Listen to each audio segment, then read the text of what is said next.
Philadelphia Eagles have just made multiple moves as they have just signed two new defensive players to the practice squad, and we're going to break down who those players are and how they might affect the depth heading into Week 5 against the Denver Broncos. Along with this, we have some other updates regarding the offensive line and their concerning level of play thus far this season. And we're going to break all of that down and more in today's edition of Eagles Digest. How's it going, folks? I'm your host, Jack Kieley, and without further ado, let's just hop right into the news of today. So, the Eagles have recently signed defensive end K.J. Henry. Now, K.J. Henry was a five-star recruit coming out of Clemson. He spent some time with the Washington Commanders, spent some time with the Bengals, the Cowboys, and the Browns, and even spent some time with the Eagles last season. So bringing in a player like that, obviously, some people kind of just look past it, but it's always important to look at players that, spent some time with the Eagles in the past. Last year, he was part of that Super Bowl roster, whether or not it was on the practice squad.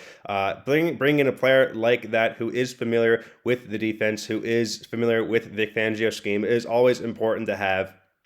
Even on the practice squad, any kind of help, any familiarity that we can get from any kind of player is obviously very helpful. And they did sign another defensive end as well in Jacob Skies, who did spend a little bit of time in the UFL. He was also on the practice squad in August as well. He was an all-conference player in the Ivy League Conference. He played for Harvard. So, obviously just adding just more depth to this defensive line, which is obviously a little depleted at the moment.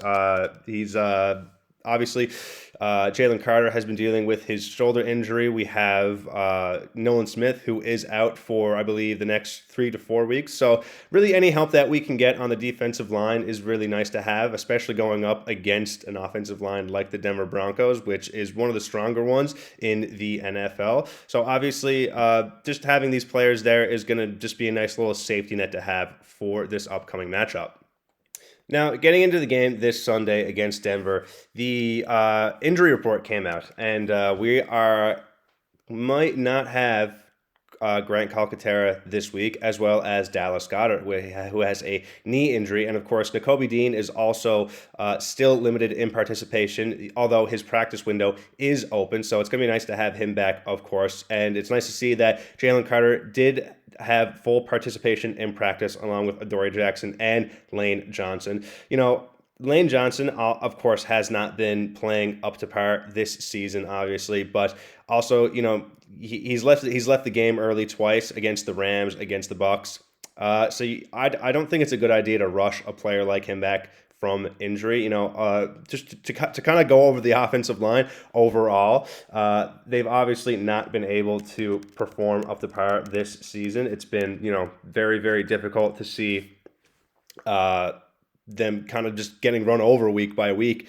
Jordan Mailata is really the only one that is has kept to his elite level. He hasn't really been dealing with any injuries thus far that we know of. But of course, we have Landon Dickerson, who did receive an off-season surgery.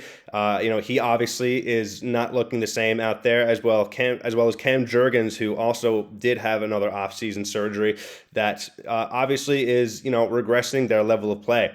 To kind of just dive further into specifically the run blocking of this team, Saquon Barkley, of course, is just not putting up the same numbers as he has in the past. Like, if you can tell from here, it is just not looking good. He is having trouble getting through the gaps. He's having trouble running on the outside. He just overall, him and the offensive line just kind of needs to get together, work on their scheme and their play calling, and really just kind of figure out how they're going to open up this run game for them, because as you can see here, it's just not working out so far this season. We also, of course, have Tyler Steen, who is playing his first year as a true starter, and of course is trying to just evolve from being just, playing with the practice squad, getting limited snaps from his tenure so far with the Eagles, but of course transitioning to a full starter now. He's got to adjust, obviously, to being that starting offensive lineman, that starting guard alongside the center that is obviously taking a huge brunt of the snaps. Of course, the starting offensive line is going to play like 100% of the offensive snaps. So, obviously he needs to become more accustomed to that starting role. But, it's not, you can call me crazy for saying this, but I just don't know if they should keep playing some of our starters on the offensive line right now, because they're just not playing up to the expected level that they have been in the past. You know, like Landon Dickerson, Cam Jurgens, and of course Lane Johnson, excuse me, just kind of aren't playing to their expected level. It might be worth maybe just kind of putting them on a rotational snap basis instead of, playing them for the whole 100%. Not to say that Lane Johnson isn't playing like terribly. He's just not playing at his elite level, if you know what I'm saying. Like, it might be worth maybe putting in Fred Johnson or Brett Toth or Matt Pryor in at some of the guard or the tackle spots, just to kind of save Lane Johnson, Landon Dickerson, Cam Jurgens, just like give them some breathing room, maybe so it's just not intense on their bodies, obviously.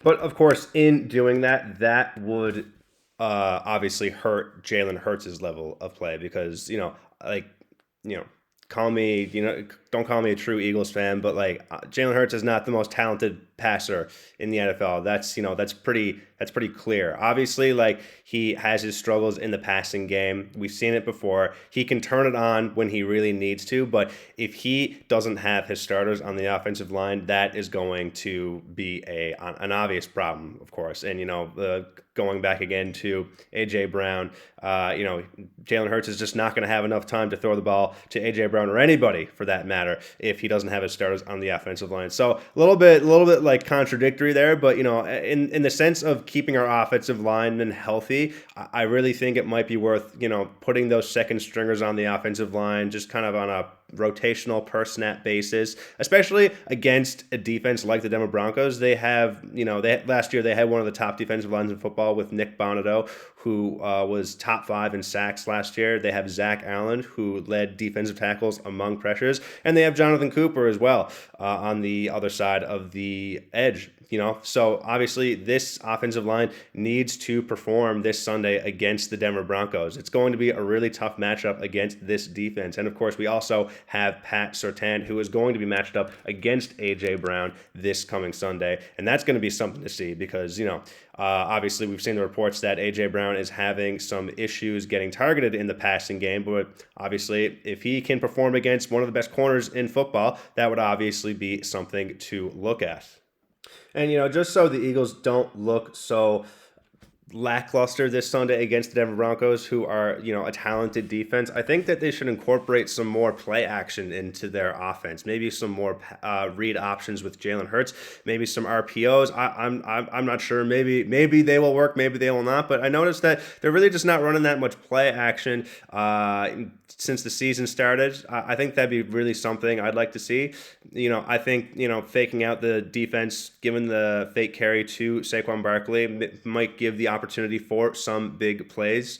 But let me know what you guys think down below. What kind of plays should they incorporate this Sunday against the Denver Broncos? Do you think that maybe they should kind of sit their offensive linemen, give them some breathing room, let them rest a little bit more? Let me know in the comments below. Thanks for watching the video, guys. Go Birds.